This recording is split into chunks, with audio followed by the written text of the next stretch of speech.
Tessa the Crafty Gemini. I post weekly videos right here on my YouTube channel, and if you like to make handbags or purses, or maybe you've been intimidated by the process and just want to learn how to make one yourself, keep on watching because this video is for you.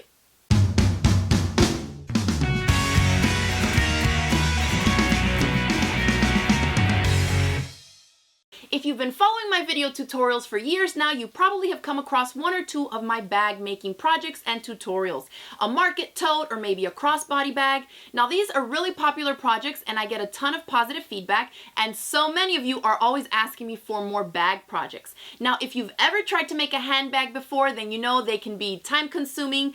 The materials you need to make them can get quite pricey because there's so many different stabilizers and hardware and zippers and things like that that go into it. But then also, a lot of the patterns out there are only written instructions with black and white diagrams. So if you're a newbie or you're not too confident in reading patterns, that can be very overwhelming to try and decipher those instructions. So what I've done over the past year and a half, I've designed 5 new handbags and I've filmed the video lessons step by step. So instead of you having to figure out some print instructions only, I'm also guiding you through step by step with the video so you can see exactly what I'm doing and follow along as you make your handbag. So this new project is a video-based online bag of the month club where my 5 different projects are going to be kind of dripped out one at a time, one bag every month. That way you'll have plenty of time to gather up your materials and to watch the video lessons and create a nice, clean and professional looking handbag all on your own. I've been teaching millions of people all around the world for the past 7 years with my instructional videos right here on YouTube.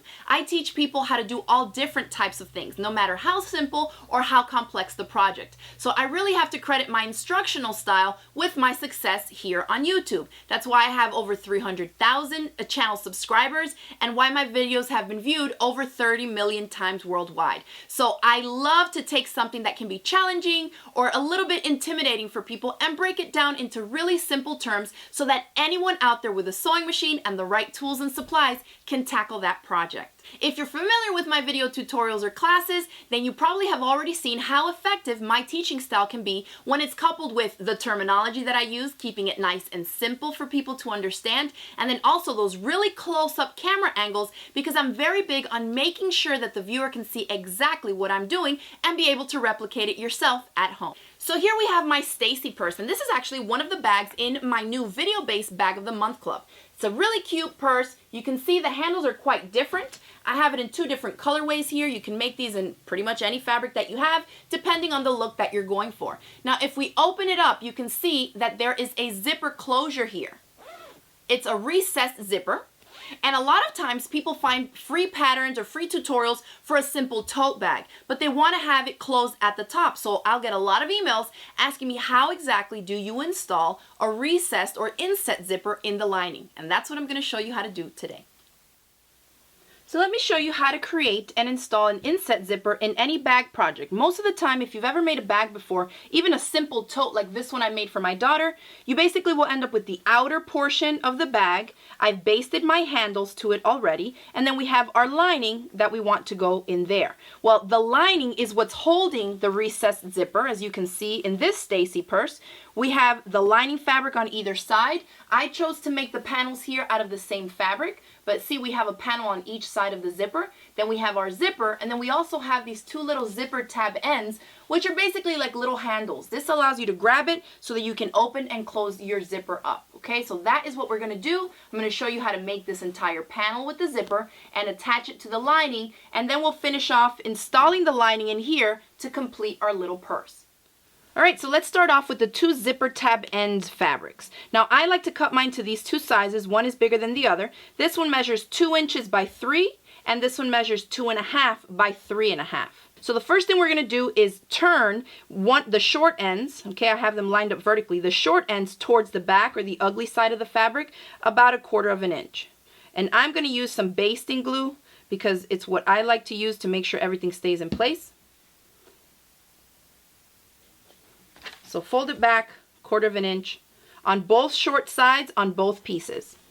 Now we're going to head over to the sewing machine to stitch these up, and the way you're going to do it is by flipping them both pretty sides up and folding it in half to basically match up the 2 hemmed sides and we're gonna stitch 1/4 inch in from both sides of both pieces. All right, let's separate these out, trim away any excess bulk. And now we're gonna flip these guys out. Now here's how I like to do it. I have an extra long zipper, longer than what I need, but when I do these types of inset or recess zippers, I still want my zipper tape to extend a little bit past each side. That's just what I prefer. So these side panels measure 3.5 by 11 inches. Okay, and I've cut the 11 inches. You can determine the width of these depending on how wide you want yours to be, but I'll show you a technique on that. And then my lining fabric here measures 11 inches across. So I cut these guys 11 inches in length, the same as whatever the lining fabric is for your project. Now, these will be a little bit smaller because we're going to hem the ends on this, but that's a good rule of thumb, just to follow the same width of the lining fabric that you're using, okay? Now, here's what I do. There's one small one, one big for the zipper end. I take the big one and I just insert the zipper end there. And you can see that it's big enough so that that little metal zipper stop clears where I'm going to be top stitching, so I don't run the risk of stitching over metal. And then I just try to center it in the whole little rectangle here and put a pin to hold it in place. So that's on one end. On the other end here, you need to first determine how long your zipper needs to be. Now, to determine that cut, you want to come back and measure the lining fabric and decide how far over do you want your zippers or zipper tab ends to extend. So here we have the Stacy purse again, and you can see that mine extends out a little bit past both sides, okay? And that's kind of what you want to go for, but remember, you can make it any way that you want to. So I'm just going to eyeball this. I want this end to stick out a little, and I say we're going to cut here. Now, before you cut, make absolutely sure that in the piece that you're keeping, you have your zipper pull, okay? Because if this is not in here and I make a cut here, it's not going to be a working zipper. You're just going to have zipper tape. So let's scoot this guy over in between here and the cut I'm about to make, and then I will make this cut. Now I'll head over to the sewing machine and just quickly stitch right here just to keep the zipper pull from flying off the open end. Now that we're at the sewing machine, let's go ahead and insert in the other little zipper tab end, and we're going to top stitch around all sides of both of these fabric ends.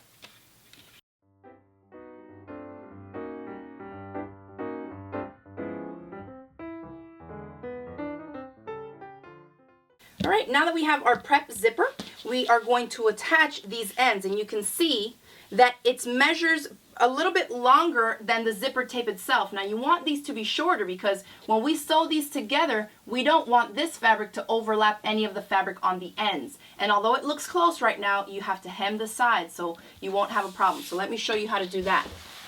You're going to take one of these guys and you're going to fold about 3/8 to 1/2 inch back towards the wrong side. Again, like we did for the other zipper ends, I just glue based it to keep everything in place. Now, you want to make sure that you're folding these back at pretty consistent widths. Otherwise, your side tabs are not going to match up when you finish the bag. I'm pretty good at eyeballing it, but if you want to use a seam gauge, go ahead and measure.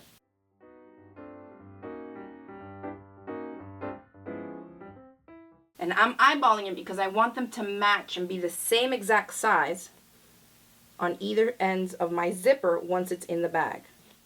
Then you want to take these, flip them to the pretty side so it's facing up, and fold in half lengthwise. Now we can grab both of these, our prep zipper, and head back to the sewing machine to install a zipper foot. Now, before we can start sewing the sides to the zipper tape, we want to make sure that we find the centers of all three of these pieces. For these guys, I've already gone ahead. You basically just fold it in half this way and make marks on both sides of the fabric strip. Repeat that on both of these. And then for the zipper, you just want to measure the zipper tape itself, because one of these is bigger than the other, so don't measure from there, just measure from the zipper itself. So locate and mark the centers on all three of your pieces, and now I'm going to teach you a cool technique on how to attach these here so that you get no raw edges at all. And this is a technique that my friend Mary taught me, and I use it also to teach you how to make the Stacy purse in my Bag of the Month club. So we're going to open one of these strips up to the left of the zipper, and the zipper is with the teeth and the zipper pull facing up. Okay, I'm going to slip it in here to match the right edge with the bottom edge of my fabric strip. Of course, I'm matching those center marks. And then you're going to bring down this top layer of fabric, and you're basically sandwiching the zipper in between the 2 layers of fabric with pretty sides touching. So first I'm going to pin right at my center so I know that doesn't move on me, and then pin or clip it the rest of the way down. Now I sew right down this edge with my zipper foot installed.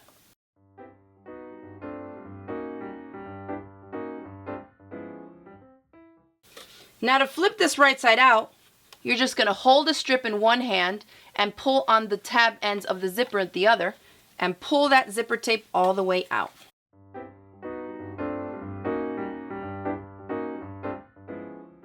So there you have it. We have one strip of fabric attached to one side of the zipper tape. You want to give this a good press and then go back to the machine and top stitch close to this edge to keep everything down. Now to attach the other side, it's basically the same thing. So I'm right-handed, so I turn it this way. And now I'm going to do the same thing we just did. Open the strip to the left side of it. You're going to sandwich it in here to match up the right side edge. But notice this is getting in our way. No big deal. Just fold it on itself to make it a little bit slimmer. And then again, match up your center marks.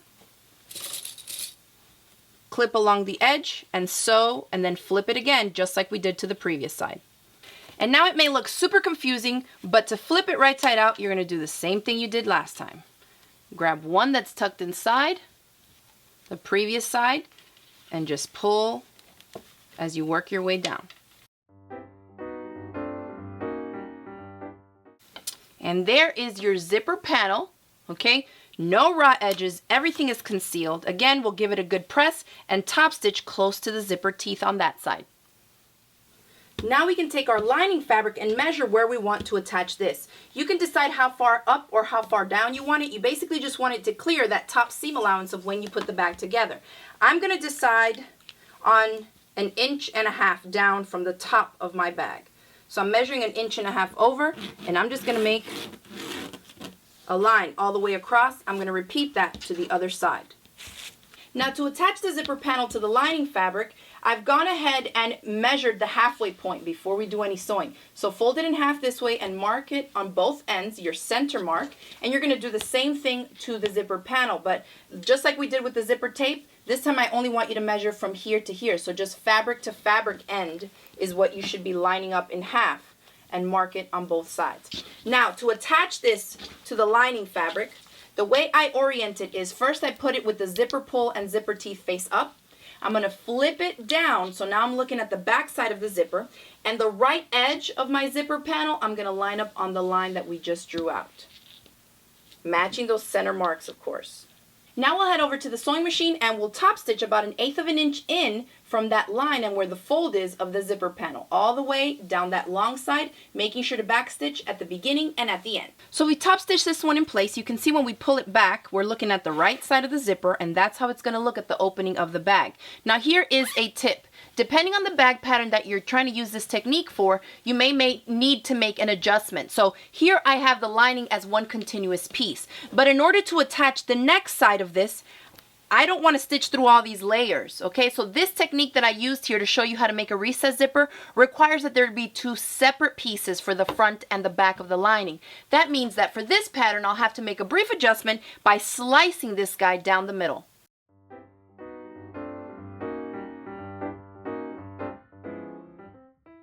So now to orient this so we can stitch this side to here, we're going to turn this guy in, okay?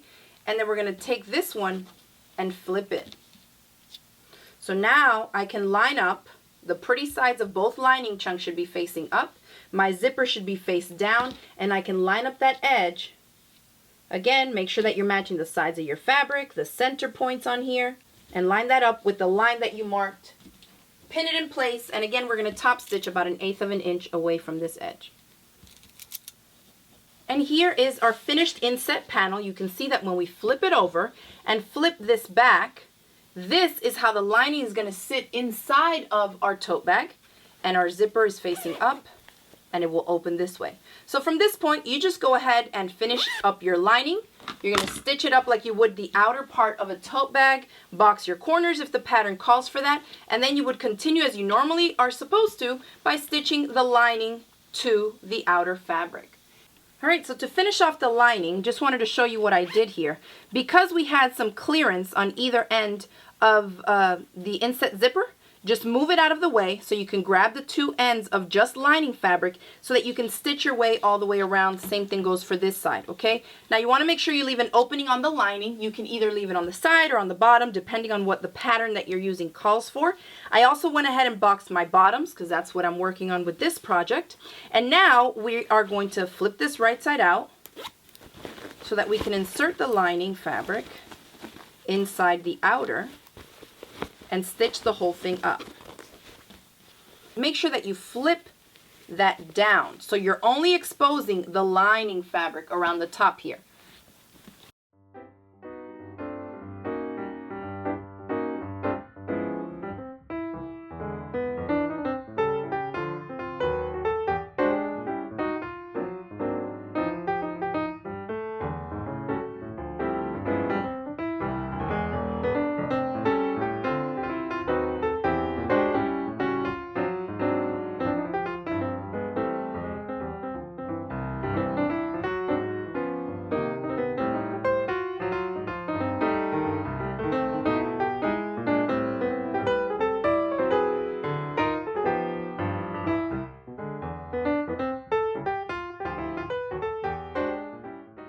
So you flip the whole thing right side out, reach in through that hole in the lining, make sure you poke everything out. Then you can go back and top stitch this shut by machine or by hand, it's up to you. Then you also want to top stitch the top opening of the bag because you can see it looks a little messy and we don't want this panel to be popping in and out of here. Close up your zipper. And I'm going to go around and top stitch just on the lining fabric. So every time you come around these ends, move those zipper tabs in. Top stitch all the way around and give your little bag a nice press.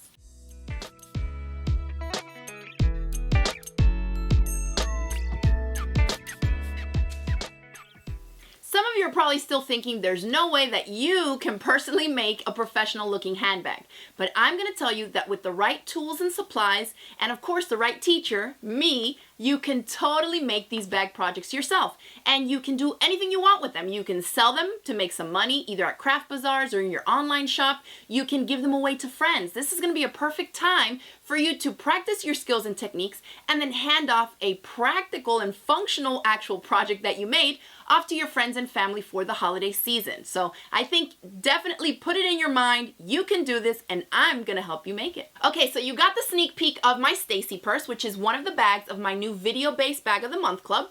And just to give you an idea, the different bags are different designs. They're different sizes, they're for different purposes. I have a crossbody bag in there. There's a lot of different things because in the club, remember, I'm really big on education. I don't want you to finish making just a really cute bag. I also want you to learn different skills, different techniques, how to install different hardware as we go through with each bag. So the simplest bag is actually this one, and then we're going to move up from there. So even if you're a beginner and a little hesitant, no worries. Trust me that my video lessons are going to help you and guide you through every step of the way. Now, once the club starts and is open for registration, remember that there's only going to be one of the 5 bags dripped out or the content put out there for you to access once per month. So you'll have the Stacy bag, video lessons, pattern, and instructions in August. Then in September another, October, November, and December is the 5th bag. So once you have access to that and you've signed up for the club, you won't lose access to the information, the videos, the patterns, none of it. You will definitely keep access to it indefinitely, and that's how I always try to do my things.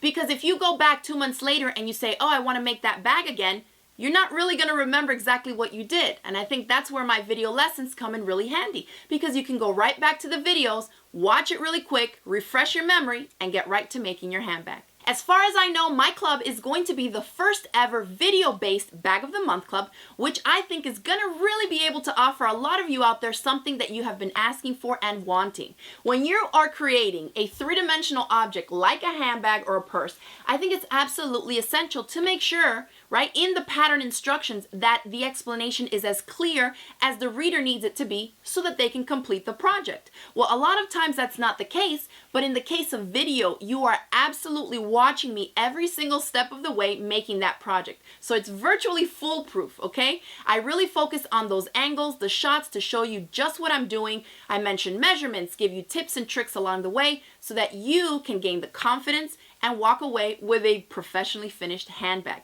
Now, if you want to learn more about my video-based Bag of the Month Club, make sure that you stick around, because in the next video, I'm going to be telling you a little bit more about it. I'll share with you another bag project and design, and then I'll also do another little video tutorial to teach you another skill that you may want to use in your future handbag making projects. If you enjoyed this video, the little short tutorial, or maybe you're just excited about my new video-based Bag of the Month Club, go ahead and leave me a comment below and let me know what part of handbag making intimidates you the most. Thanks again for watching this video. Remember to hit it with that thumbs up below, share it across the different social media sites with some of your crafty friends out there, and I will see you in the next video.